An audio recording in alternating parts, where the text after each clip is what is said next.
사실 이미지도 마찬가지죠. 여기 보시면은 여자를 생성했는데 한글로 뭔가를 출력을 하게 만들었는데 자, 이 글자들이 굉장히 이상하죠. 이게 왜 이렇습니까?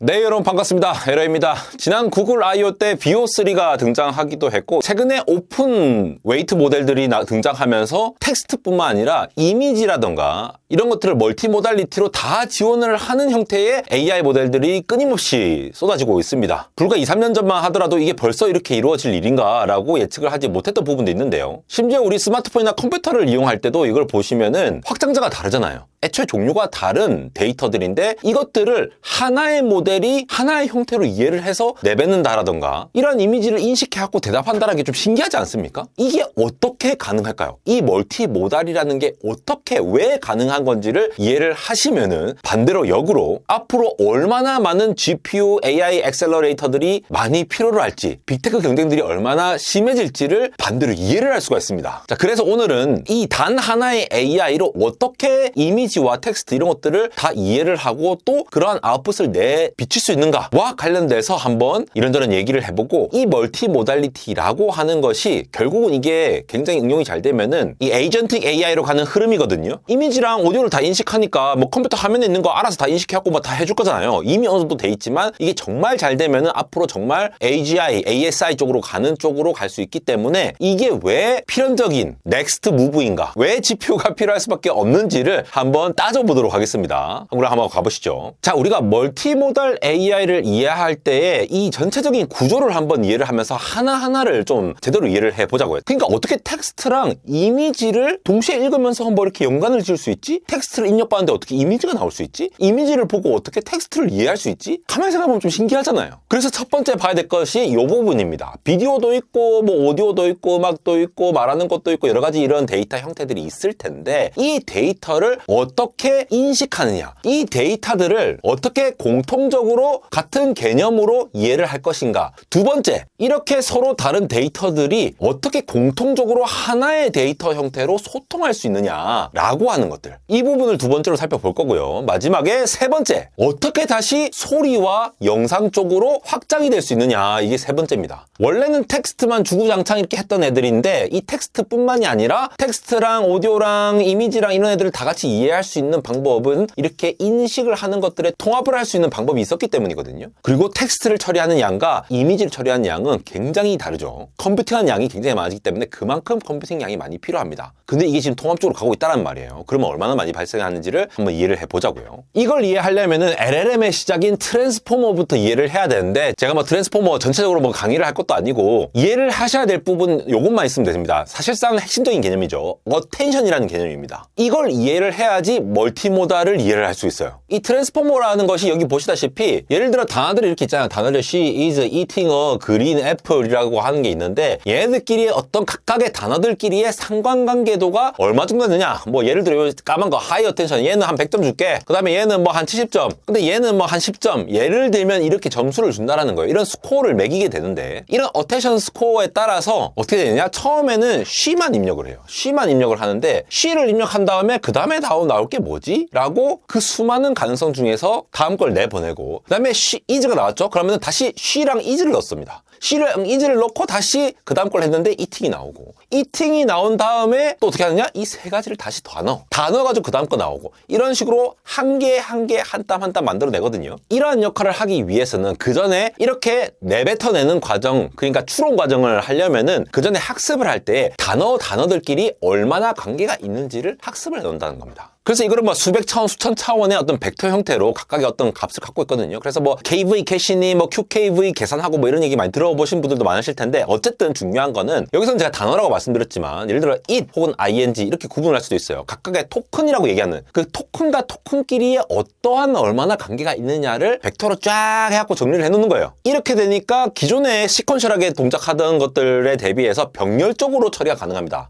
트랜스포머는. 그러니까 GPU 같은 게 뜨게 된 거죠. 병렬로 처리할 수 있는 AI 모델, 쉽게 말해서 소프트웨어 같은 게 등장했으니까 그거를 제대로 돌릴 수 있을 만한 하드웨어가 GPU가 딱 맞아 떨어진 거죠. 그래서 GPU를 늘리면 늘릴수록 더 큰 모델을 돌릴 수 있고 더 빠르게 돌릴 수 있고 이렇게 되는 겁니다. 근데 이 트랜스포머 모델은 원래는 뭐 번역기로 시작을 했지만도 이 단어라고 하는 것들을 쪼개서 한 거잖아요. 정확하게는 이 단어를 더 쪼개갖고 토큰 단위로 얘기를 하고 있는데, 그러면 오디오라든가 이미지는 어떻게 할 거냐라고 생각을 하다가 이 똑똑하신 연구자분들이 어떻게 생각했느냐, 이것도 트랜스포머처럼 하면 되겠네. 어떻게? 오디오를 쪼개서 이미지를 쪼개서 하겠다는 거예요. 멀티모달리티가 나온다라고 하는 거는 결국은 서로 다른 데이터 형태를 공통된 언어로 바꾸는 건 같습니다. 그걸 우리가 레이턴트 스페이스라고 하죠. 레이턴트 스페이스라고 하는데 잠재적인 공간이라는 뜻이에요. 근데 뭐 이런 용어 자체는 중요한 게 아니고, 이미지냐 오디오냐 텍스트냐 서로 다른 건데 어쨌든 AI 모델이 생각하기에는 똑같이 인식을 할 수 있도록 다 숫자 벡터로 바꿔온다라는 거예요. 그러니까 숫자의 집합으로 다 똑같이 공통적으로 바꿔놓는다. 그런 식으로 번역을 하는데 그 과정을 인코딩이라고 하는 거죠. 예를 들어 이런 오디오 같은 경우도 지금 이게 이제 스펙트로그램으로 이제 바꾼 건데, 타임 축과 프리퀀시 축으로 나눠가지고 얘를 한 다음에 쪼갭니다. 그래서 각각 쪼갠 다음에 이 음성을 토큰 단위로 또 쪼개는 거예요. 그럼 제가 예를 들어 안벨공학 에러였습니다 이렇게 얘기를 한다고 쳐요. 그러면 안이라고 하는 거랑 뗄이라고 하는 거랑 공학이라고 하는 거랑 이런 것들을 시간축 단위로 쪼갤 수도 있지만 이게 주파수축으로 보면 또 다르게 해석이 되거든요. 제가 안벨공학이라고 말한 그 워딩 자체가, 이것도 결국 여러분들이 지금 한국어를 하실 줄 아시니까 안벨공학이라고 들으시는 거지, 실제로는 아날로그 그냥 파형이잖아요. 어떤 소리잖아요. 소리. 에러라는 어떤 동물이 무슨 소리를 내고 있는데 그 소리를 주파수축으로도 해석해가지고 쪼개서 토큰화 한다라는 겁니다. 이미지도 마찬가지예요. 이미지를 딱 이렇게 있으면은 얘를 이제 패치 단위로 그냥 그림을 조각조각 퍼즐처럼 쪼갠다라는 거예요. 그걸 토큰이라고 보고. 그래서 텍스트, 이미지, 오디오 이런 애들을 서로 다른 모달리티잖아요. 서로 다른 형태를 가진 애들이지만, 예를 들어 사과라고 하면은 사과라는 텍스트의 잠재 공간에서의 숫자 표현이 있을 거고, 음성 파형을 쪼개갖고 나온 토큰들의 벡터가 있을 거고, 사과 이미지를 갖고 온 벡터가 있을 텐데 얘네들이 잠재 공간 속에서는 약간 비슷비슷하게 표현된다는 거예요. 예를 들면 그러니까 비슷한 개념으로 AI가 받아들일 수 있게끔 바꿔놓는다는 겁니다. 그래서 지금 보시는 거는 흔히 이제 VIT라고 하죠. 비전 트랜스포머라고 하는 이미지를 단어처럼 분해해가지고 하는 트랜스포머 형식이에요. 원래 트랜스포머는 이미지를 단어처럼 분해하는 모델인 거죠. 원래 트랜스포머라고 하는 거는 I love you라고 하면은 I, 그 다음에 I love, 그 다음에 I love를 같이 넣어갖고 you, 그 다음에 I love you를 다 같이 넣었고 so, I love you so까지 넣은 다음에 much, I love you so much, 이렇게 순차적으로 들어갈 수 있는 것들을 고려를 하고 들어가는 텍스트로만 설계가 된 거예요. 어쨌든 이거를 이제 조각조각 나누는 과정, 패칭이라고 하는데, 2차원으로 된 이미지를 이렇게 1차원으로 패치를 쫙 깔아요. 이렇게 깔죠. 그럼 그 다음부터 이제 리니어 프로젝션이라고 하는 거는 각각을 이제 토큰화 한다는 겁니다. 트랜스포머가 처리할 수 있도록 이제 토큰화 해가지고 각각의 이 패치들이 자기 고유의 벡터 값을 가져가게 되는 거죠. 그러니까 VIT랑 기존 텍스트 트랜스포머와의 차이라고 보면은, 원래 트랜스포머의 이 어텐션이라고 하는 거는 그냥 토큰이랑 토큰 간의 관계를 얘기를 하는 거기 때문에 순서랑 무관하거든요. 근데 이미지는 얘네들이 순서가 있잖아. 이거 하나 둘 셋 한 다음에 4, 5, 6, 7, 8, 9 이렇게 해야지 그림이 이쁘지, 섞어버리면은 마치 우리 퍼즐 맞추는 것처럼 완전 다른 부분이 될 수도 있잖아요. 그래서 특별히 여기서는 여기 보시는 포지셔널 임베딩, 위치 정보도 같이 넣는 거는 좀 차이점이 있긴 해요. 구조적으로. 그래서 결국은 이미지건 뭐건 이 잠재적인 공간으로 다 바꿔 넣는 과정, 이거를 해야지 멀티모달리티가 지원될 수 있는 환경이 구축되는 거죠. 그래서 텍스트도 이미지도 결국은 이 잠재 공간 안에 들어오면은 서로 다른 것들이 이렇게 들어온다 하더라도 요 안에서는 다 같은 걸로 해석될 수 있도록 한다는 겁니다. 여기까지 지금 절반 왔어요. 자, 이제 AI 모델이 뭔가 입력하는 놈을 이해를 할 수 있게 됐어. 그래서 이 잠재 공간으로 들어온 애들은 요 안에서 다 공통적으로 얘기를 할 수 있도록 준비를 한다라고 이해를 하고 있으면 되는데, 여기서 또 이제 새로운 개념이 나오거든요. 이미지든 텍스트든 얘네들 서로 가깝게 해야 될 거잖아요. 그 기법을 이제 클립이라고 얘기를 하는데, 이 클립이라고 하는 거는 이 레이턴트 스페이스 안에, 그러니까 전부 다 이제 변환된 쪽에서 학습을 시키는 대표적인 방법이라고 생각하시면 되는데, 이미지건 텍스트건 얘네들끼리 서로 공통적으로 이렇게 잘 학습을 시키려고 공통 언어로 만들기 위해서 이미지랑 텍스트 쌍 데이터를 이용해서, 예를 들어 사과라는 글자와 애플이라는 텍스트, 그리고 사과의 이미지, 이런 것들을 쌍으로 데이터를 이용해갖고 서로 짝이 맞는 벡터는 좀 가깝게, 좀 짝이 안 되는 애들은 약간 멀게 밀어내도록 모델을 훈련시킨다는 거죠. 그러면은 자기랑 관련 애들끼리 좀 모이지 않겠습니까? 그렇겠죠. 여기서 보시면은 이 텍스트 인코더라고 하는 거에 뭐가 들어갔냐, 지금 페퍼 더 오지 펍이라고 얘기를 해놨는데, 이러한 문장을 텍스트 인코더 하면은 일단 뭐 어떻게 됩니까? 얘네들 다 뭐 이제 벡터로 숫자로 표현이 되겠죠. 얘네들도 글자지만 숫자로 표현된다는 거예요. 그리고 이미지라고 하는 것도 인코딩 하는데 숫자로 표현이 되겠죠. 쉽게 말해서 얘와 얘의 어떤 유사도가 어떻냐라고 쫙 본다라는 거예요. 이렇게. 그래서 이 첫 번째 텍스트랑 이 이미지가 대응되고 두 번째 텍스트랑 두 번째 이미지가 대응되고 이렇게 되기 때문에 요 가운데 요 대각선에 있는 위치에 있는 것들을 점차 점수를 끌어올리는 식으로 학습을 시킵니다. 이 방식이 이제 클립이라고 보시면 되겠고요. Contrastive Language Image Pre-training이라고 합니다. 랭귀지랑 이미지를 프리트레이닝 하는데 서로 이제 대조적으로 이렇게 쏙쏙쏙 튀어나올 수 있도록 얘가 돋보일 수 있도록 이렇게 만든다라는 느낌으로 클립이라고 합니다. 이렇게까지 하면은 잠재 공간에서 서로 다른 애들끼리도 잘 구분하면서도 똑같이 같은 언어로 얘기를 할 수 있도록 준비가 된 거예요. 그러면 이제 우리가 뭘 해야 되느냐? 바로 이 잠재 공간 속에서 이 공통된 언어로 생각을 해야지만이 뭔가를 내뱉을 수 있을 거잖아요. 여기서 이제 크로스 어텐션이라고 하는 기술을 사용하게 되는 건데, 그래서 이 잠재 공간에서 우리가 멍 때리는 강아지라고 생각하면은 강아지의 머리 부분을 뭔가를 채워야겠구나 라고 생각을 하게 되겠죠. 예를 들어 뭐 모자 쓰고 있는 강아지라고 하면은 강아지의 벡터가 있을 거고, 이 잠재 공간 속에서 그 이미지도 그렇고 이미지 속에 그 강아지의 얼굴이 있을 텐데 그 이미지 속의 벡터 위에 그 벡터랑 모자랑 가깝게 만들어줘야 될 거잖아요. 그래야 강아지가 모자를 쓸 거 아니에요. 즉 크로스 어텐션이라고 하는 거는 이 잠재 공간 속에서 텍스트로 뭔가 입력이 됐으면은 그 텍스트의 의미하는 바를 이미 정보하고 연결고리가 어떻게 됐는지 찾아내는 과정이라고 보시면 돼요. 그러면 이제 텍스트를 보고도 뭔가 이미지하고 연관되는 방법들을 벡터끼리 가까워지게 크로스 어텐션 시켜주고 이렇게 하면은 잠재 공간 속에서 뭔가 다 이해했어. 그러면 이제 현실로 나가야 될 거잖아요. 이미지라고 싶으면은 예를 들어 텍스트 투 이미지 모델이라고 하면은 이 이미지를 생성하기 위해서 이 잠재 공간 속에서 해석이 된 애를 이미지로 이제 내보내줘야겠죠. 혹은 영상을 만들려면은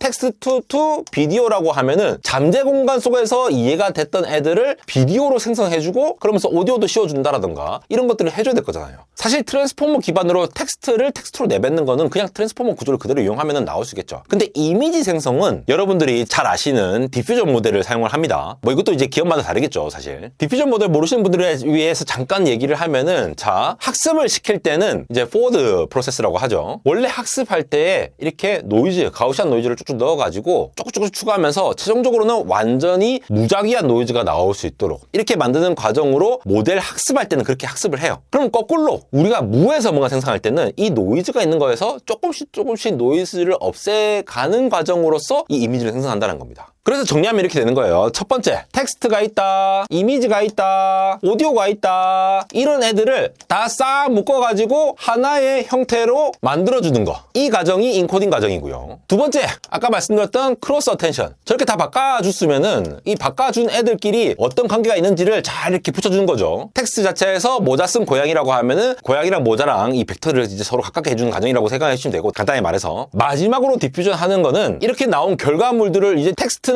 그대로 트랜스포머 쓰면 되고, 이미지나 비디오 같은 것들은 디퓨전 모델을 쓴다라는 거죠. 비디오는 뭐예요? 이미지를 계속 연속으로 하면 되잖아요. 그러니까 시간적으로 계속 추가해서 확장을 했다라고 보시면 되겠고, 이미지는 2차원으로 확장, 영상은 시간 추가지 확장, 이렇게 보시면 되겠죠. 사실 오디오도 비슷한데 아까 초반에 제가 스펙트로그램이라고 말씀을 드렸죠. 이게 가로축은 지금 시간이거든요. 시간에 따라 파형이 있을 텐데 이거를 프리퀀시 축으로도 이렇게 해석을 할 수 있습니다. 얘들을 이제 쪼개가지고 이 시간에 따라서 단순한 파형이 나온 거였는데 이 파형이 나온 것들을 2차원의 이미지로 분석을 할 수 있다는 거죠. 그래서 이 이미지를 디퓨전 모델로 생성합니다. 이미 다 레이턴트 스페이스에서 다 했으니까 걔를 토대로 해서 다시 이런 이미지를 만드는 거예요. 그럼 이 이미지를 보코더라고 부르는, 보코더라는 거는 보이스 플러스 코더라고 보시면 돼요. 암호기, 목소리를 암호화시키는 건데 이런 거를 주어지면은 음성을 이제 내뱉는, 음성을 생성하게 하는 그런 거죠. 목소리 합성하는 겁니다. 그래서 AI가 오디오 생성할 때 약간 좀 약간 합성하는 목소리 같은 게 들리는 것이 이렇게 쪼개서 그런 거고, 이렇게 쪼개서 다시 프리퀀시 이미지로 만들었다가 다시 하니까 약간 뭔가 AI-특한 말이 있지 않습니까? 억양이 그렇다는 게 아니라 목소리 자체가 수노 같은 노래 만드는 AI의 생성된 목소리를 들어도 약간 뭔가 샘플링 좀 약간 부족한 그런 느낌이 들지 않습니까? 저는 그렇게 들거든요. 사실 이미지도 마찬가지죠. 여기 보시면은 여자를 생성했는데 한글로 뭔가를 출력을 하게 만들었는데, 자, 이 글자들이 굉장히 이상하죠. 이게 왜 이렇습니까? 이미지를 아까 뭐라 했어요? 패치한다고 했죠. 패치 쪼개기 때문에 얘네들 섬세하게 쪼개지 않으면은 이게 제대로 구현이 안 된다는 겁니다. 그래서 요즘 같은 경우에는 뭔가 이미지 이런 텍스트가 나올 것 같은 이 부분만 따로 처리한다거나 이런 기법이 쓰긴 한데 좀 한계가 아직 많잖아요. 그러면 이걸 더 정교하게 하기 위해서는 브루트 포스한 방법으로서는 훨씬 더 잘게 자르면 될 거고, 훨씬 더 잘게 잘라서 학습을 시키면 그만큼 더 GPU가 많이 필요하겠죠. GPU가 많으면 무조건 잘 됩니다. 그래서 제가 최근에 지니3, 그러니까 구글 딥마인드에서 내놓은 월드 모델이죠. 그러니까 이거는 동영상이 아니라 그냥 실제로 사람과 인터페이스를 하면서 내가 오른쪽 가자 왼쪽 가자 하면은 이게 그대로 이미지로 떠 보이는 거예요. 그리고 프롬프트에서 누구 나오게 해줘, 뭐 하게 해줘 하면은 바로바로 나옵니다. 저기 프롬프트를 넣으면 여기 이제 동작하는 거 보이시죠? 이렇게 인터랙티브하게 하는 이런 월드 모델이 등장을 하고 있는 상황인데, 결국은 물리법칙이라든가 뭐 인간관계라든가 상식 같은 것들, 이런 세상을 이해를 하기 위한 게 월드 모델인데, 이런 것들을 더 잘하기 위해서는 결국은 앞서 말씀드린 그 오디오를 쪼개서, 비디오를 쪼개서, 이미지를 쪼개서 하는 그런 것들, 그러한 단위가 더 작아져야 되고, 그 단위를 훨씬 더 잘 컨트롤을 해야지만이 이게 훨씬 더 잘 만들어질 수 있을 거라는 겁니다. 그리고 지금 계속 발전을 하고 있는 걸 보면은 사람들이 AGI가 다가왔다라고 얘기하는 이유가, 이 발전 속도라면은 이런 것들도 충분히 빨리 가능하다는 거죠. 지금 지니3 같은 게 나올 거라고 누가 믿겠습니까? 지금 보세요. 텍스트 제너레이션을 할 때에 보시면은 요 가로축이 토탈 에너지 컨숨드거든요. 288W예요. 분포에 따라 다르긴 하지만. 근데 이미지만 생성하더라도 519로 2배로 뜁니다. 그러면 영상 생성하면은 훨씬 더 많겠죠. 그런데 앞으로 그 토큰이 더 섬세해져야 되고 더 정교해져야지만 우리가 원하는 걸 할 텐데, 빅테크 누가 뭐 안 하고 있다, 중국이 뭐 오픈소스로 안 하고 있다, 멈추는 순간 경쟁에서 뒤떨어지니까 서로 뭔가 더 하려고 하고, 그러면 GPU를 더 많이 공수를 해 와야겠죠. 그러니까 모델이 더 클 수밖에 없고, 하나하나 처리하는 그 유닛 자체가 작아지면서 섬세해질 수밖에 없는데, 트랜스포머 기반 모델이 파라미터 수라든가 학습 데이터가 클수록 성능이 계속 증가를 하고 있잖아요. 그러니까 더 큰 행렬 연산이 필요하기도 하고, 그럼 GPU를 여러 개 엮어가지고 지금 뭐 10만 개, 20만 개 막 이런 얘기 나오잖아요. 5기가와트 데이터 센터 막 이런 얘기 나오는 이유가 다 이런 것에 있다라는 겁니다. 이걸 바라보고 달리고 있다라는 거예요. 이 모든 것들이 정교화되지 않는다 하더라도 지금 지니3 같은 경우에도 뭐 720p로 갔다가 1080p로 넘어가거나 나중에 뭐 4K로 확장되거나, 예를 들어 지금 FHD를 지원한다고 쳐요. 지금 모든 것들이 다 FHD를 지원한다고 치는데 갑자기 4K로 됐다. 그러면은 면적이 4배 늘어나잖아. 처리할 것만 그냥 4배가 늘어나는 거예요.